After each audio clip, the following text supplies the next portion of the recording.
Hi everyone, welcome back to the Storytime family. How are you today? I'm so glad you've decided to join us. I hope you've been reading lots of books by yourself. Today we have a book called Let It Be, Beaver by Eli Anderson. Let's have a look, shall we? Let it be, Beaver.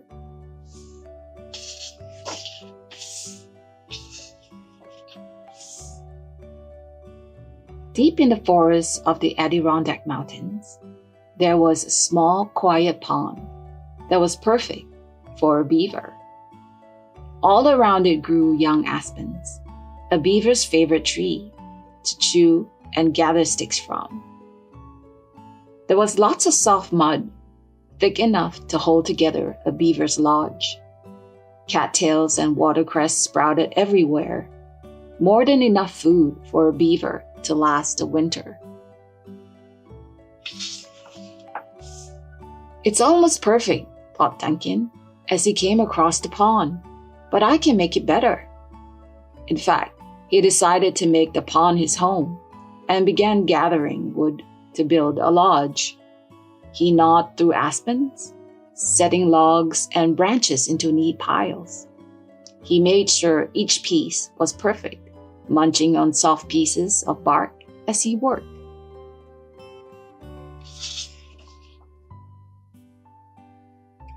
Like most beavers, Duncan was happy when he was busy. But unlike most beavers, he did not know how to stop being busy.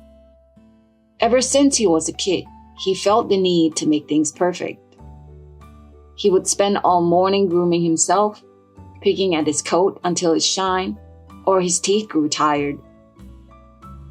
While his friends played, he gathered wood chips to make clean bedding for himself.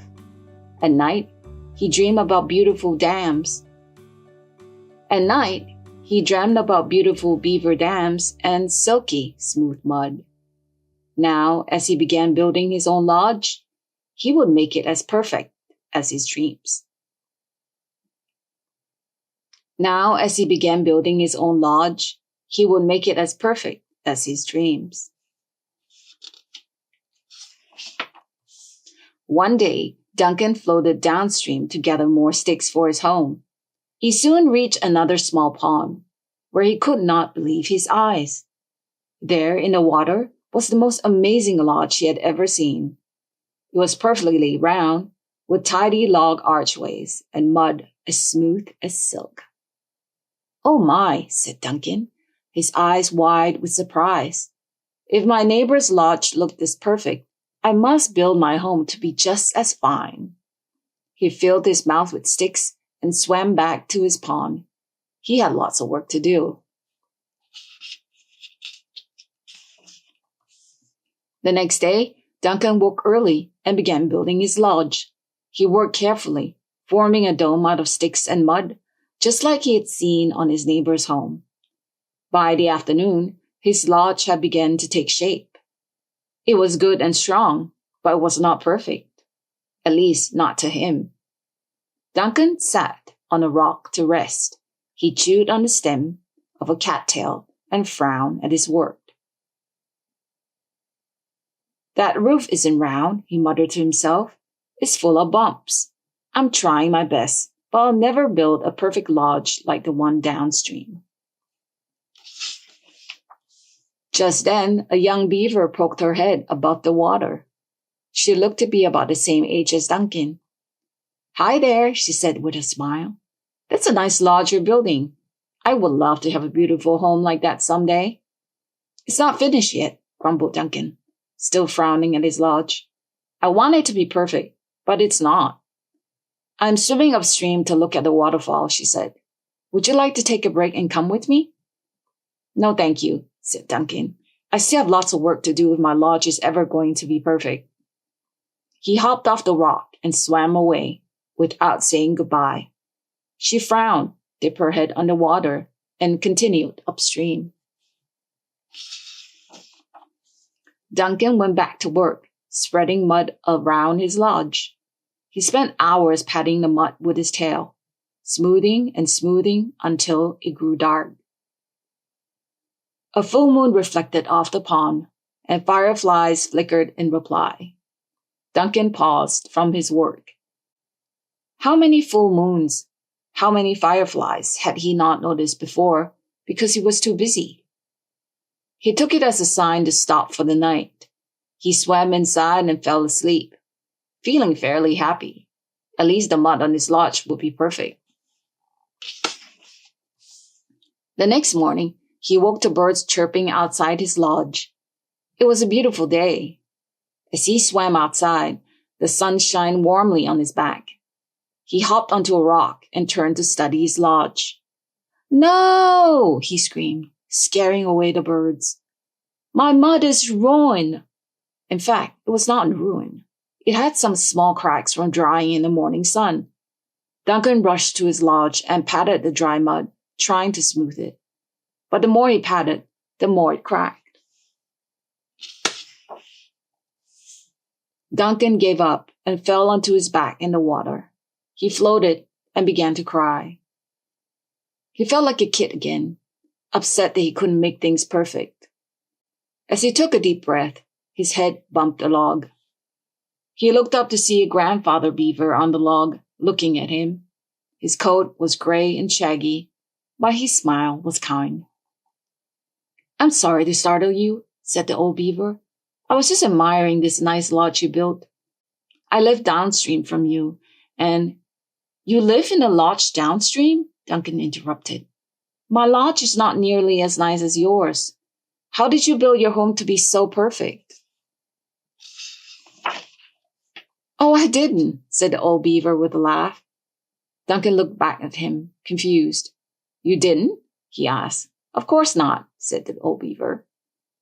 When I first built my lodge, it was just a messy pile of sticks. But each year, I worked to make my home better. Now that I am old, I let Mother Nature do most of the work. Mother Nature? Asked Duncan. That's right, said the old beaver. I'm too old to smooth the mud on my lodge now.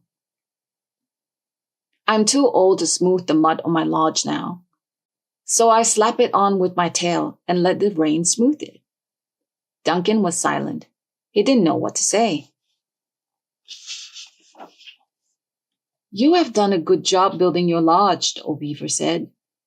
If you're looking for my advice, I think you should let it be, Beaver. The old beaver said goodbye and swam downstream. Duncan floated still for many minutes. He was thinking about the old beaver's advice. The more Duncan thought, the lighter he felt on top of the water. Suddenly, he slapped his tail with excitement. Of course, he shouted. Things are not perfect today, and they may not be tomorrow or even next year. But that's okay.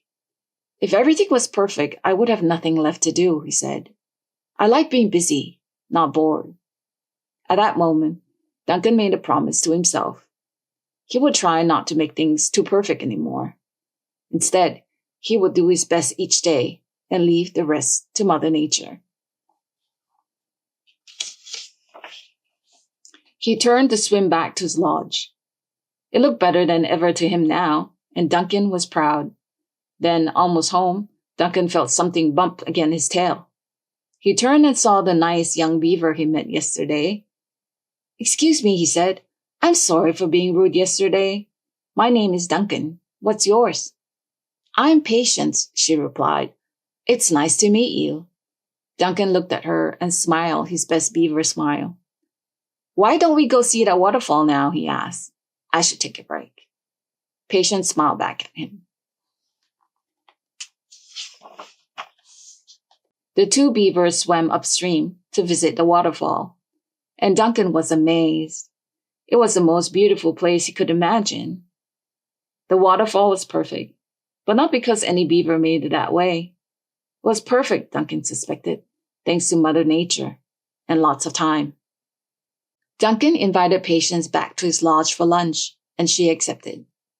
He had a new friend, a nice old neighbor, and a comfortable home on the pond.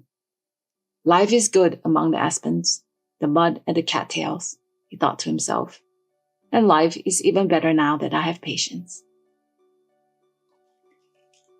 And that was Let It Be, Beaver. That was quite the story, wasn't it? I hope you enjoyed it as much as I did. And if you'd like to own a copy of this book, the link to purchase it is in our description below. Thank you so much for joining us today. And if you haven't, do subscribe and click on the bell for more stories like this. We'll see you back here again soon. Take care. Bye-bye.